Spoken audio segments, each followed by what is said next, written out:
Welcome to the Great Work of Your Life interview series produced by Revealing Genius. Our guest today has helped 25,000 leaders discover their purpose, the unique gift they bring to the world. We are kindred spirits in so many ways. He's the president and founder of CLI, the Core Leadership Institute, a global leadership development firm committed to waking up those who will wake up the many. Listen to this journey. In 2007, he began collaborating with Professor Bill George at Harvard Business School, which led to them co-authoring Finding Your True North, a guide which became the course book for the Harvard Business School MBA class on authentic leadership. And there's more. He's published many Harvard Business Review articles, including Purpose to Impact, Purpose, Meaning, and Passion, and How to Lead with Purpose. This is how I found him. I often share his articles when I facilitate courses for Cornell University. His clients include the Lego Group, Ben & Jerry, Unilever, and the U.S. Military Academy. He wrote about this work with these organizations in his 2018 book called Leading with Purpose, which I have devoured. I love this book. He also hosts the Leading with Purpose podcast. And today we're going to talk about organizational purpose, but we're also going to talk about his personal purpose today, which is this: to wake you up and have you finally be home. So please help me welcome Nick Craig. Thank you, Mary. Great to be here with you today. I am thrilled to have you here. And for those who are interested in Nick Craig's work, coreleader.com is the website. Before we dive into the questions, I just have to ask you, how did you arrive at such a beautiful purpose? Yeah, well, this way. I think everybody that we work with comes up with a beautiful purpose. Whether it's to be the polar bear mom that protects you from the cold, or my purpose is to wake you up and have you finally really be home. I think for each of us, there's a unique way to describe the gift that we bring to the world. Okay. And for me, if I were to, what I do, and I work with individuals as we go through their journey of life, and we start to look at what the red thread is through that. What is it that they bring to a situation that others don't bring, that consistently shows up through time? And I would say most of my life, what has always been something that I was really focused on and seemed to always gravitate toward, was the fact that there was another version of being awake beyond the one that I was currently in and others were. And every time I was able to do that or help others do that, we all felt like we were more ourselves and more the essence of who we are, as opposed to all the stories and messages everyone else gave us. And I think in some ways that's the work I do on purpose is an expression of that, is an expression of that. And so yeah, and it's kind of funny that you can make a living doing that, but such is life, right? We all find different ways of expressing what our gift is and how to make it and do it. So my purpose is to wake you up and have, Mary, you really be home. Well, I think in some senses we were preparing for this podcast, you and I had a chat, which I felt really, we instantly went to that place. And I was like, okay, this is the place. And I was talking to the guy at the gas station today, and he had a bandage on over his eye. I know him. I said, Patrick, what happened? And he told me he fell down the steps and the whole thing. And I just gave him I shook his hand and I said, anytime you need something, just let me know. Let's talk. And I was just one of his customers, but I was like, okay, time for him to go home too. So we all deserve the right to know that it's safe enough to be who we are. Well said. Wonderful. So it's a great segue into our questions. The first question is, what gives you energy and what drains your energy? So what gives me energy is having a conversation like the one I just described, where anytime I'm in a situation where there's this opportunity to see the deeper truth for who each of us are, then it is just deeply energizing. Okay. What is deeply unenergizing is cocktail party chat. And I really struggle sometimes when I go to things and everybody wants to talk about their remodeling or their last vacation, whatever the heck it is. And I'm just desperate to talk to somebody who wants to have a real conversation. Or the politics these days. It's so easy. I mean, just all the things that people are willing to talk about that at the end of the night, nothing's changed. Right. And so I think that's probably what drains me the most. And I think the challenge is the world is used to doing that. So in some ways, one of the things when I created the course From Purpose to Impact and teach it, in some sense, it was my way of creating a safe place to have these kind of conversations. Right? So self-preservation in some sense. Yeah, it makes sense. And what I love about your work, what I'm sensing is from just having chats with you is it's work you can't not do. Like you can't help yourself. Like you were at the gas station this morning, you're doing your work. So in terms of your work, like what do you love the most about it and what do you like the least? The most powerful thing I get to do, and I was doing it last week, was when I'm sitting and we're working to really discover what someone's purpose is in real time, in real space. And in that conversation, in that dialogue where there's this huge aha, and it's almost like there's a before and after moment for people when they finally get what the gift is that they've always been. And it dawns on them how beautiful it is. And that all the stories people have told them of who they are really don't matter anymore because they really know. It is just hard to imagine anything more satisfying than that. Right?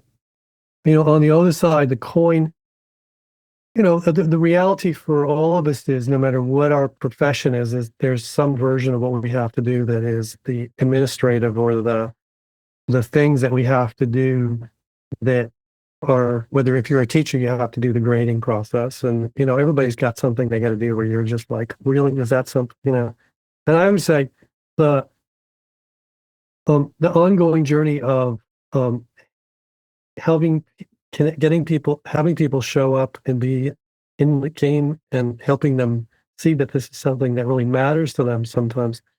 And the repetitive nature of what that ends up being sometimes is just, it's like, okay, it's like, but then I have to remind myself the benefit of doing that is I get to do the other side. So it all works out. But, it's like the both and. I think we all have, how do you hold, I think in some ways that the opportunity to live your purpose on the parts you don't like is where purpose has its greatest value. Because the parts you do like, you like it anyway. How do you bring meaning to taking the trash out? Right. Exactly. And if I had one question to ask, if I had 5 minutes with you, Nick, I would probably ask this next question. So I'm very curious.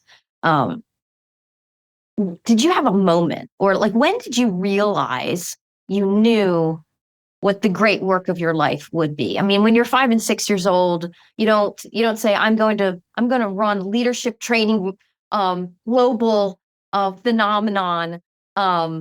You know what I mean? It's you want to be a fireman, a teacher, a doctor. Like when did you just say this is it? I think one of the challenges for all of us, if I look at the bigger picture of, let's this way, there's a point where I has realized that after 40 some years of following everybody else's map and trusting that somebody else knew what I should do and being really, really, really unhappy with the outcomes over time. Now, these were really good maps. These were really good maps with people from Harvard and MIT whose maps I tried to make happen. So these were really exceptional maps that other people really thought was great. But once you got really into them, they had to make them really work. You realized that there was something really, really, really missing. No matter what was written. I took a year and I just basically said, I have to figure out what really matters to me. And it was not because I wanted to, it was because I just couldn't do it anymore. And so I think in some sense, for many of us, that place is not, is from realizing that the other options won't work anymore. And we just have to keep digging until we do find something. And in some ways, um, I found purpose in this work through um, realizing it was missing in me and missing everywhere else. And when I was working with Bill George, and he was teaching the Authentic Leadership Program, and purpose was one of the topics, but it was just terrible as far as how it was being delivered and how it was being received. And I took all the broken pieces and tried to fix them. I fixed other pieces too, but purpose was one of the ones I really got to dig into, and it really was, I was perfectly designed for it. And so it just took off from there. And it had its own trajectory, I guess is the best way to put it. So, and it has taken me to some really amazing places.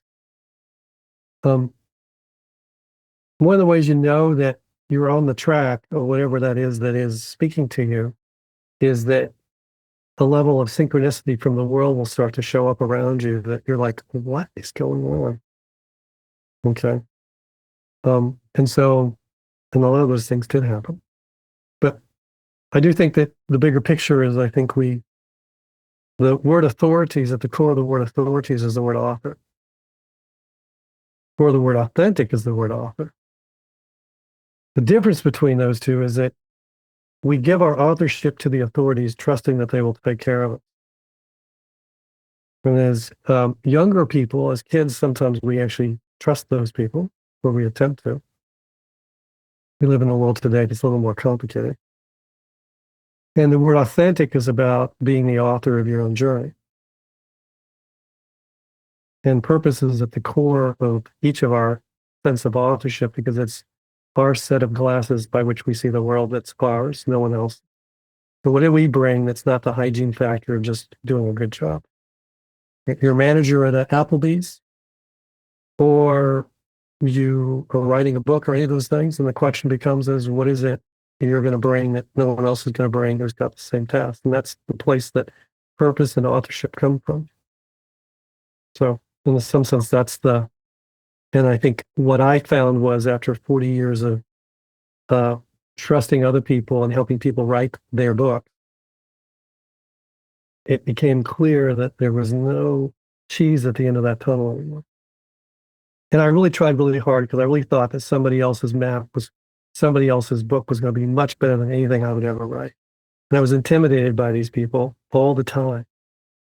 Okay. And it was easy because they were really, really smart and really brilliant. And they were really convinced they were, which they would then tell me. And I somehow believed it, until the point where I realized there was something I saw that they didn't see. And if I added it, it would make a real big difference. And then I added it, and it actually did. And I was like, okay, Jesus, even I had something to say. I really like what you said about being the author of your own journey. I think that's a soundbite. We're going to have to pull that out, Nick. Along the way, did you ever have doubts or freak out moments about the great work of your life? I think if there's no doubts or freak out moments, then you're narcissistic and self-absorbed. So one time I was teaching a course at West Point, and I had about 40 people in the room. They'd all done tours of duty. They were all the real soldiers in the world. They had done things that most everybody, the rest of us, have never done, which is they really put their life at risk in their profession, which is kind of an interesting, it's like, what would you be like if the only way you know if you're really doing what you needed? You're a real leader is if you have bullets shot at you. It's kind of like, you got to have a really interesting mindset to pull that off. So I had all these people who were the ultimate in bravery and courage. And it turned out that every one of them, when we got into it, had imposter syndrome. Every one of them thought somebody made a mistake, that they should not be where they were in the role they were in. And when they all realized that, it was this huge aha, because they all thought everybody else really was confident and they were the only ones. So I believe imposter syndrome, or this doubts and fears. Without that, I think that makes you work harder. And I think when you don't have that, then you end up thinking you're God's gift, and that's a really dangerous place. Speaking of military, I listened to several of your podcasts, the Leading with Purpose podcast, and one of my absolute favorites was from Little Pete. So I wrote it down, Little Pete, Dr. Andrea M. Peters, Army Lieutenant Colonel and West Point Assistant Professor. And what I loved about your interview is you talked about how she arrived at her purpose. I'm going to read it. I wrote it down because I just thought it was so unique. It is this: to be the rocky-jawed, gap-spanning amp that amplifies the voices of those who can't, to provide them a bridge to their future. And I'll let you tell the story of how she was able to rally to change a deeply entrenched government policy. Well, she's now a battalion commander, by the way. Oh, fantastic. And she's an amazing lady. Colonel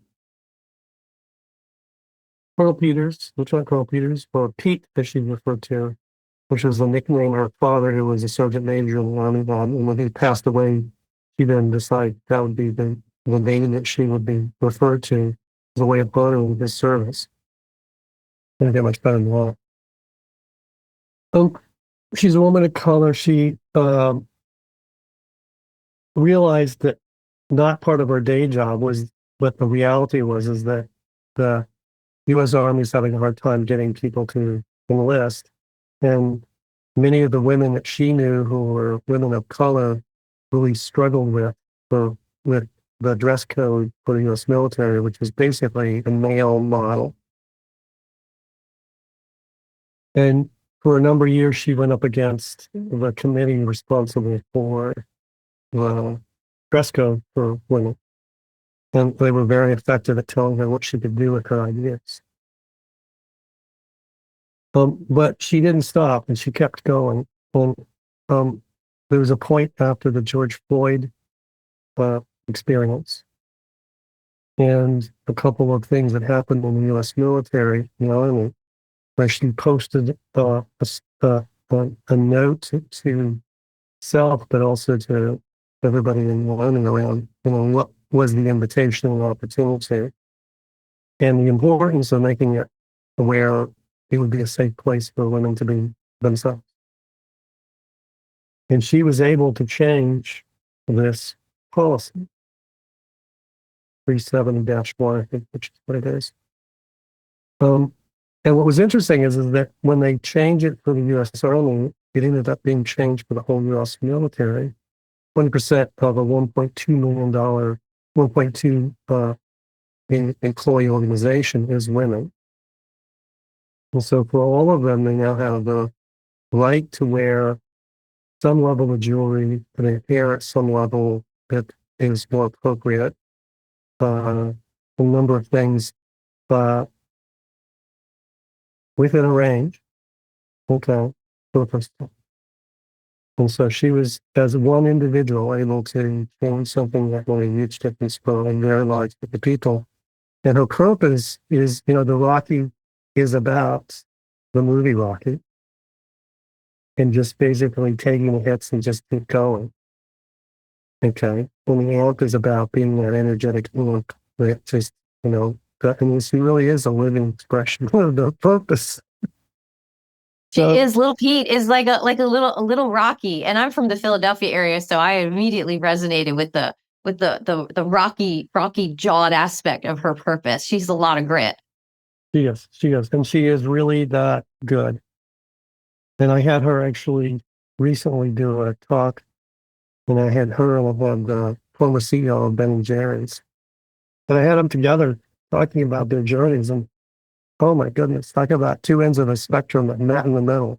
Well, it was really cool.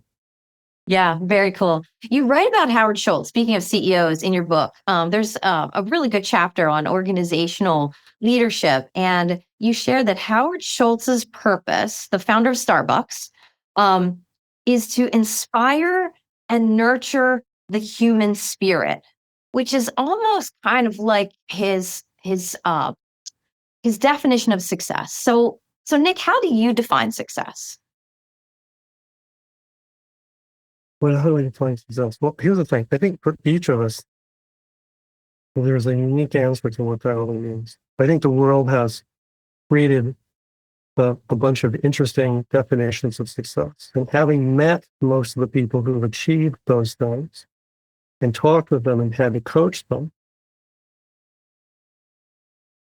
it is a really fascinating bargain.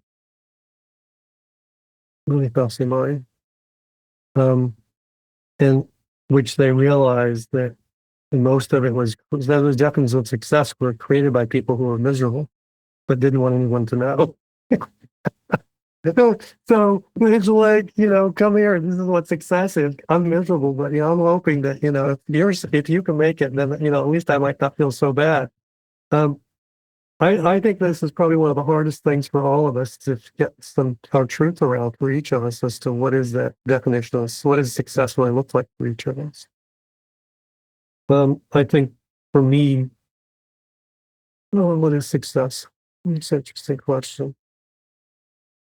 I have two ways of looking at it. At some level, I could say that, most everything that I ever wanted to achieve, I've already achieved. Helping create a movement on authentic leadership, a movement on purpose, helping being one of the people, not that person, but one of them.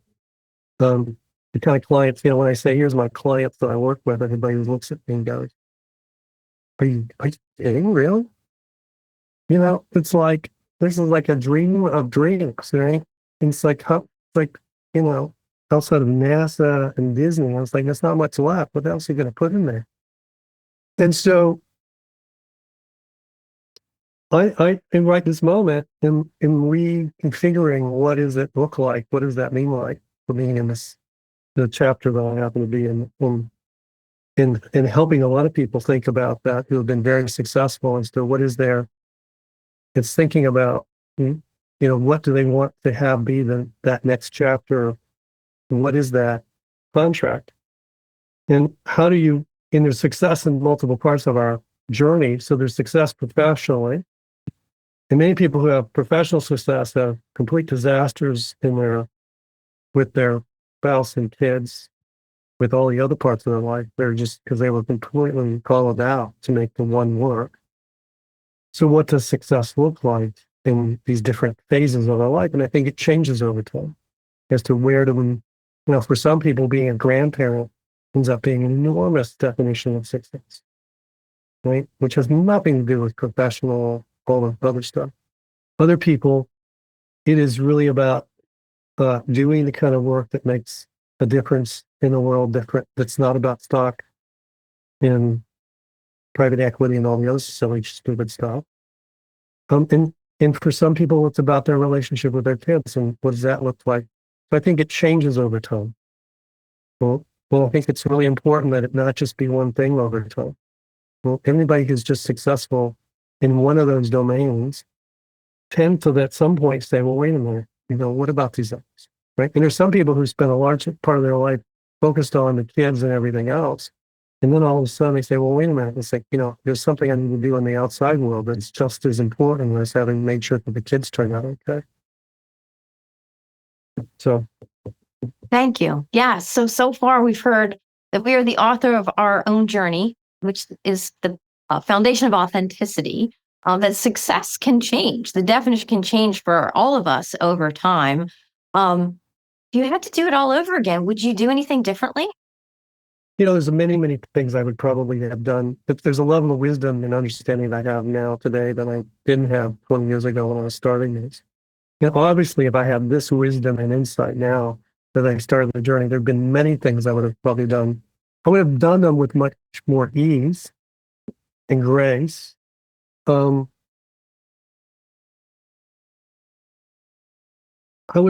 think the biggest change that would have happened is I would have had more compassion for those people who are really being difficult and challenging, and realizing that, something else was going wrong. It wasn't about me. And at the time, I thought it was about me. Well, I took it personal. The truth of the matter was, it's never a question. I just happened to be there. And it's hard to do when you're in the middle of something, but I just think that, the deeper sense of waking myself and having myself be home and others be home is especially important when it doesn't feel like home at all. And I think I have more ability to do that now. And I wish I had more of that when I was, earlier on. So, it's like it would have been nice to be able to be more able to live my purpose with other people sooner. But 5 years from now, I will say the same thing then about now. So, one of the beautiful things about the deeper journey of purpose for all of us, and I just want to say to everybody who's listening, is that you're living your purpose now. Everyone is. Okay. Not all the time, but you are. And the only thing that the work I do with people ends up being is a way of helping it be even more available. Okay.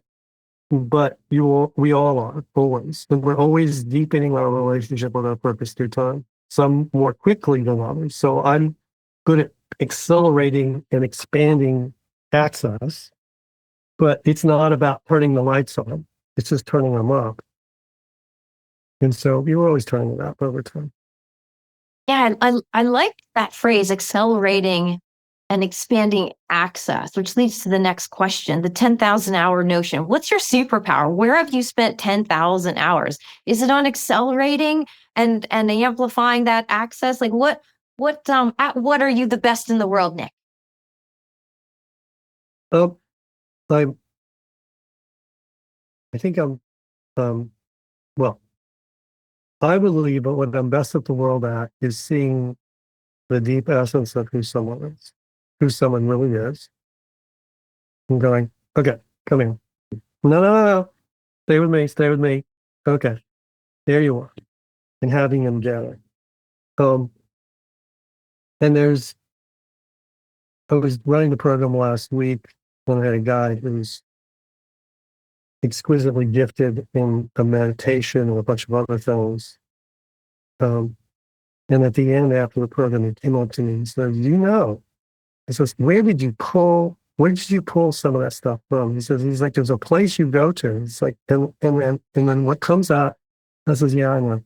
I says, look, I'm not sure. All I am is in service to something bigger than myself. And what comes through me when I do that, and this is true for everyone, I just want to say, is something so much better than anything that little Nick could have ever come up with.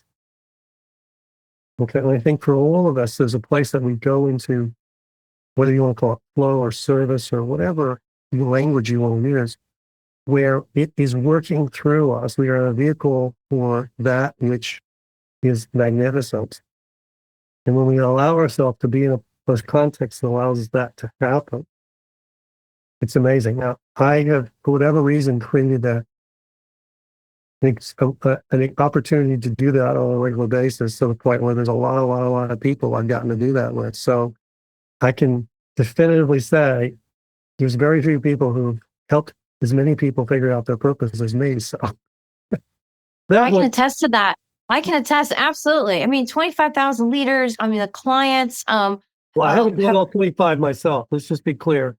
As bald as I may be, that is not one. So I'm not. I've lost all my hair in the process of doing all this, and at the same time, me personally, have I worked with about 1,000? Probably. Can I sit down with anybody and in about 20, 30 minutes go, oh, okay. I know. I mean, I'm saying, in some sense, I'll say this to everybody who's listening as well. One of the interesting tensions for all of us is that there's what's easily economically viable, and then there's what the gift is, right? And those two things, that it takes time, and it took me a long time. It took me probably 15 years before I could find a way in which I could get the combination of, there's a Japanese definition of purpose that that's really about, what are you good at? What does the world want to pay you for? What is it that no one else can do but you, that you like doing, and so forth and so on, and whatever the case may be. Almost like a Venn diagram. Yeah. It's a Venn diagram, but the challenge is there's just a lot of surfaces what it ends up being, and it's kind of overwhelming because then you go, oh my God. But at the same time, um, I worked until it took me a long time to figure out how could I use the gift in a way that it would make a difference to others, and it would also allow me to make a living doing it. And it's never been easy. It's been always hard work, and a lot of the hard work is doing the banal challenges of sending people emails and asking, saying they should come hang out and do this and all the other stuff that, sometimes feels like a used car salesman, which I personally hate. But if I don't do that stuff, no one ever shows up. So then you're like, okay, this is like, so you have to do these things. But they're in service of something that when people do it, they really, really are like so thankful. So I go, okay. And I can attest. I mean, it's in your book. You can hear it in your podcast, Leading from Purpose. And the foreword was written by Brene Brown. It's a great story. Can you tell us how you approached her? She and I had done a couple of conferences where she had spoken and I had spoken, and then she'd have a line of 1,000 people to do a book signing, and I'd have a line of 5, and I'd be done with mine.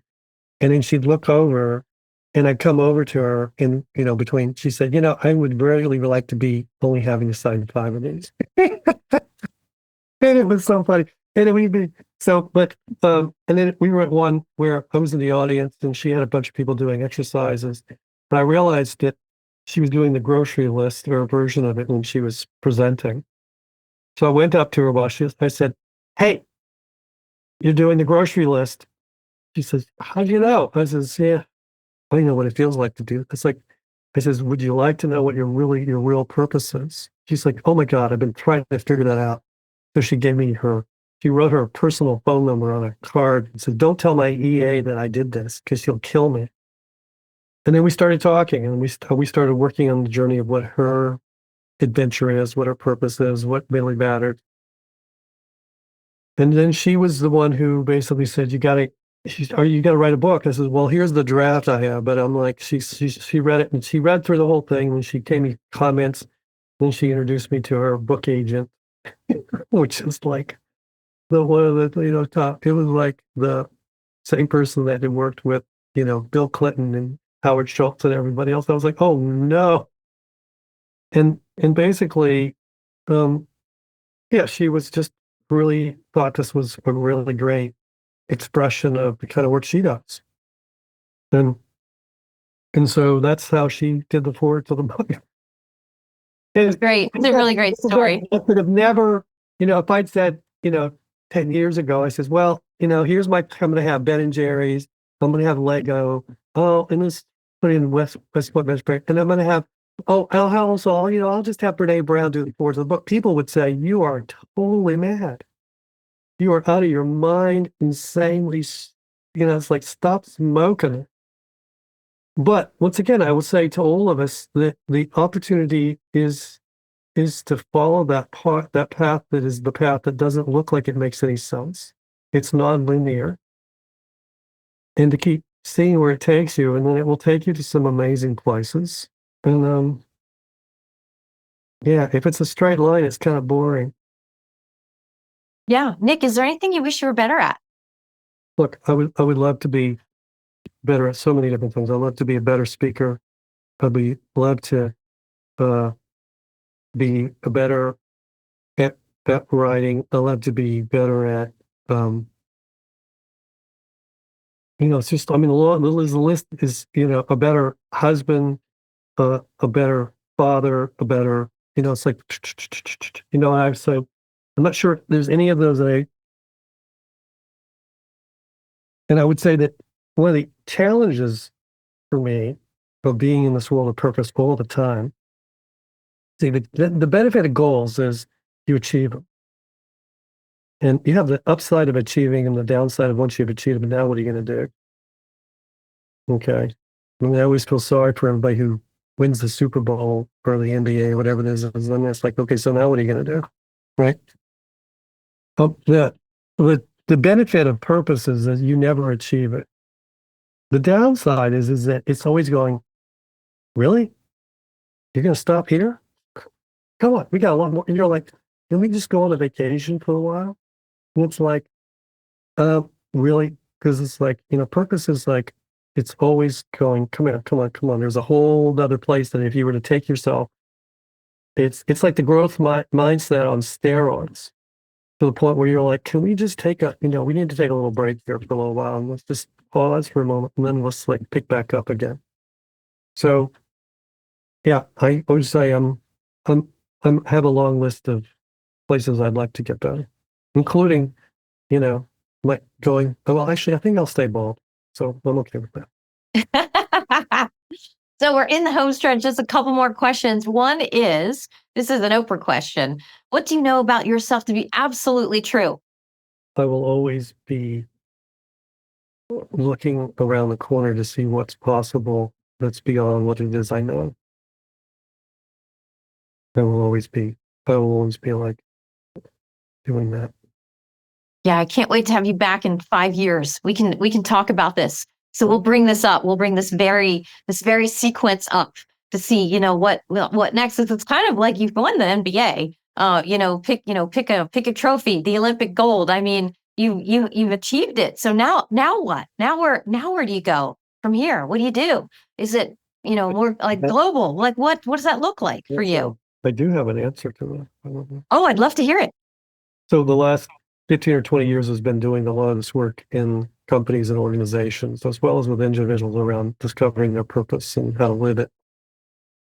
What I now find is coming at me on a daily, weekly basis is people who have achieved everything that they thought they needed to or wanted to. And then they realize that it's a hollow victory. Everything that everybody else is desperate to have, who are very unhappy that they don't have it yet. But once you have it, you realize that it's not that great. And they've all worked for the mad kings and queens in the world.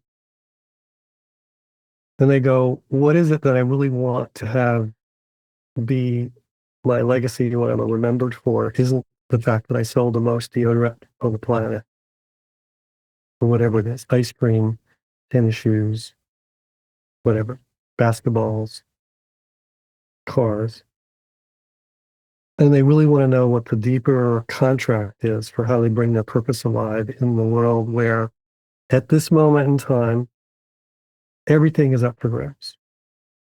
And what we do now will make a huge difference in a way that it hasn't probably ever in human history. And so I have people really wanting to know how to define that legacy journey of impact.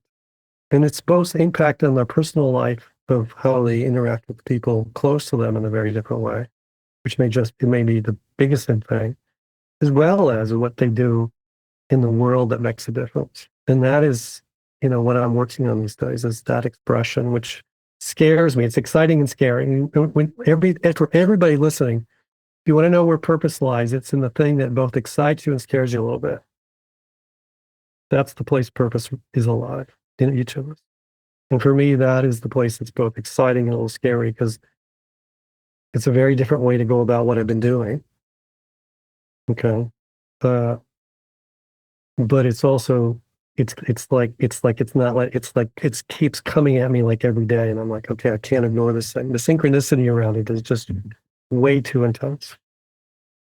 I absolutely cannot wait to see where you go with that because many of the listeners on this call are in those shoes. They've reached the apogee of their careers. They have changed the game and now and they still have a lot of gas left in the tank and they're asking themselves, now what? How do I have seventh generation impact? How do I find full, like deep and wide and rich fulfillment and have impact and impact generations to come?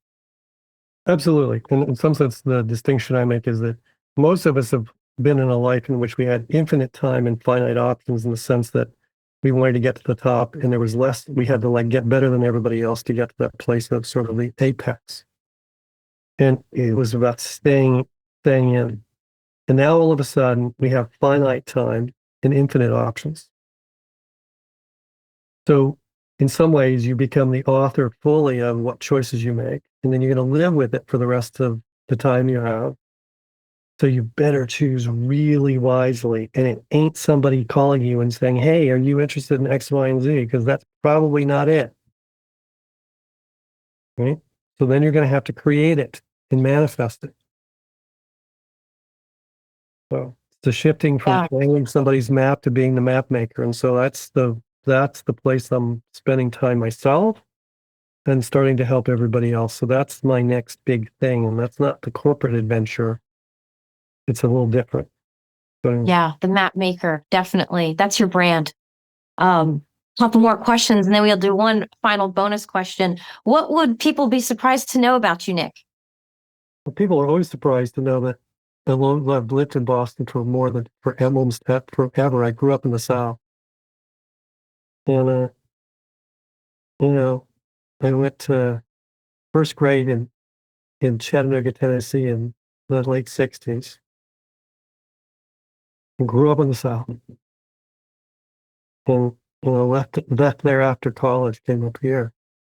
Yeah, no. Well, I remember um, the world that was in Charleston, South Carolina, and Greenville back then. And it's like when I go back and visit, and it's been turned in sort of all into like this wonderful, like bohemian, like amazing restaurants. I'm like, okay, that was not the world I lived. I grew up in. I am surprised I did not know that about you. I thought you were a Massachusetts born and raised. That's interesting. Well, my mom's German, and she came over when she was 19. And so I grew up in a family system where we were in the South, but I would spend some of my summers in Germany. And before that, we had international everything. So it was a completely different world with a completely different everything. You couldn't get what you could get there, you couldn't get here, and vice versa. It was like these two incredibly different worlds. And the South was really the South before air conditioning, right? Before, Yeah. I mean, I grew up in the South where civil rights was happening in real space in real time. And it was like, I didn't have to watch it on TV. And it was Right. not pretty. It was not pretty. It was not, Yeah. it was not. Yeah. It was down the street on the corners. Yeah. So, Two more questions. We need your advice. What is a book that inspired you to behave or think differently? uh, the book that probably did the most for me uh, is a book by Bob Quinn. I have it here called Building the Bridge as You Walk on It. Uh, and he and I chat regularly. He's one of my mentors. Probably the book that most impacted me as to what I needed to do in my life and how I needed to think. And it really is about self-leadership at its core. So yeah. Thank you. Robert E. Quinn. Did I get that right? Robert E. Quinn? It's Robert E. Quinn, yeah. Yeah. Robert E. Quinn. Thank you. Excellent. And I'd how also say, Bill George, True North is, the one that he and I played around, have worked in forever. So those two together, if you take those two books together, you'll realize that they were both climbing the same mountain from a slightly different perspective and both beautiful expressions of the same sense of self-leadership, authentic leadership, moral leadership, and all the things that go with that. brilliant. Thank you. How about a quote? What's your favorite quote or motto and why?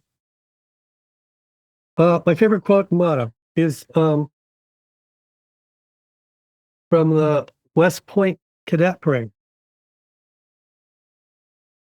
And I'll pull it down off the wall.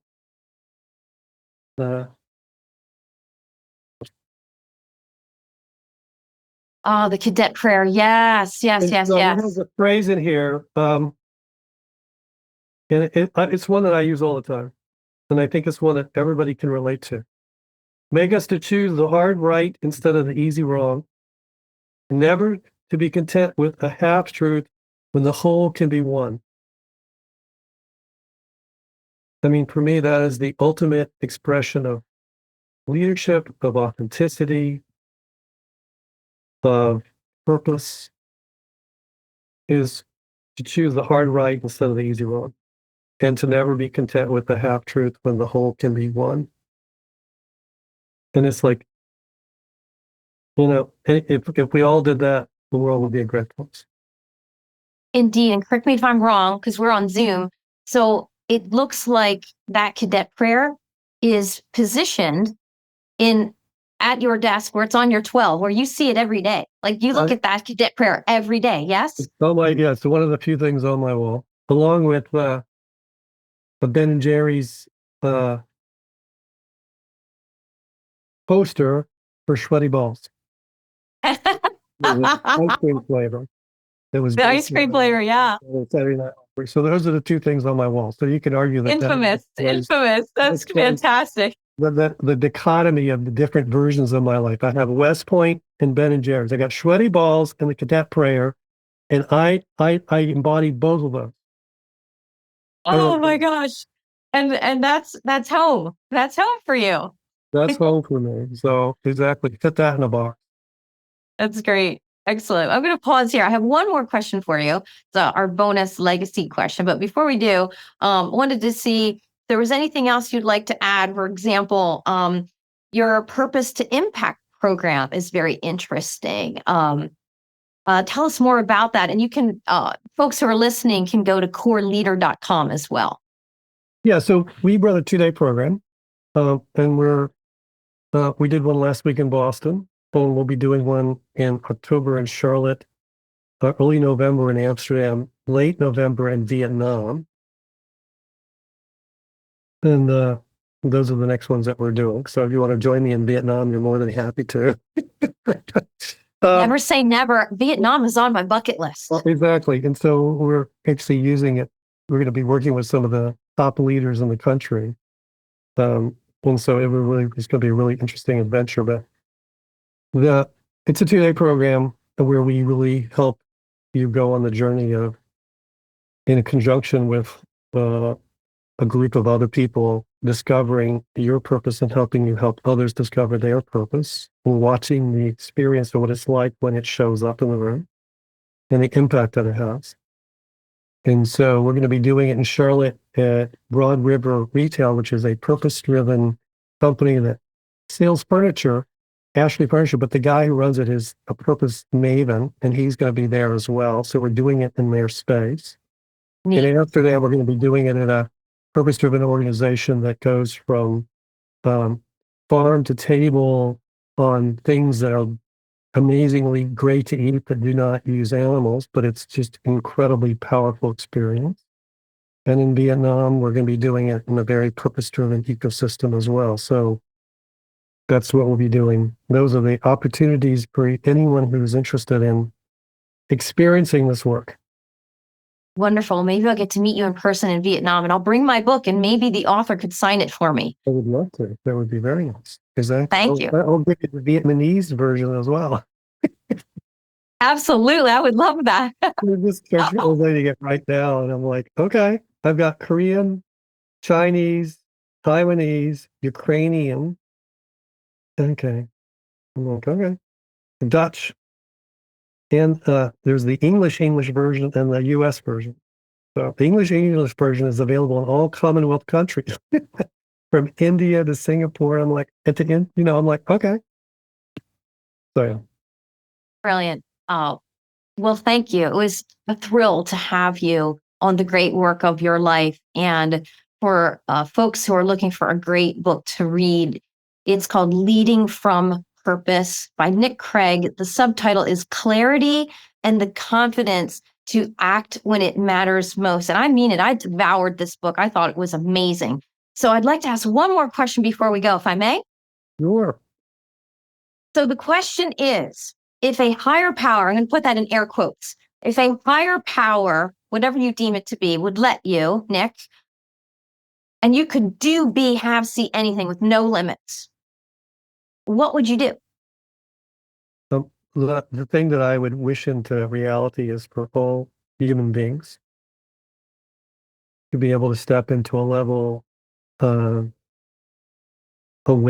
being spiritual, knowing, that would allow us to create the world that we can create that's very different from the one that we have today.